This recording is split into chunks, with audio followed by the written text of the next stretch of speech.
I think the reason you're here tonight has very little to do with me. It has more to do with what you would like to imagine in the world. Mother Teresa diagnosed the world's ills correctly when she suggested that the problem in the world is that we've just forgotten that we belong to each other. So how do we stand against forgetting that?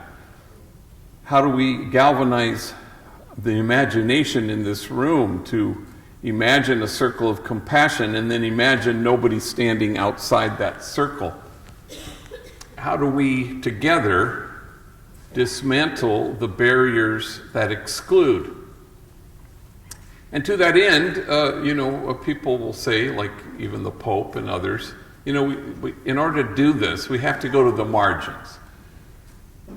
Because if we go to the margins and we stand there, our margins get erased because of where we chose to place ourselves. And we stand with a certain particularity with the poor and the powerless and the voiceless, and we stand with those whose dignity has been denied, and we stand with those whose burdens are more than they can bear. And every once in a while we get this exquisite privilege, this ability to stand with the easily despised and the readily left out.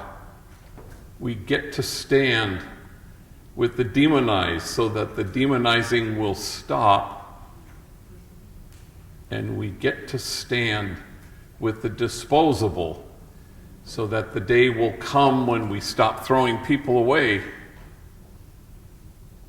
And I suspect if in our imagining we create a community of kinship such that God in fact might recognize it, we will no longer be working and struggling and promoting justice. We'd be celebrating it. No kinship, no peace. No kinship, no justice. No kinship, no equality.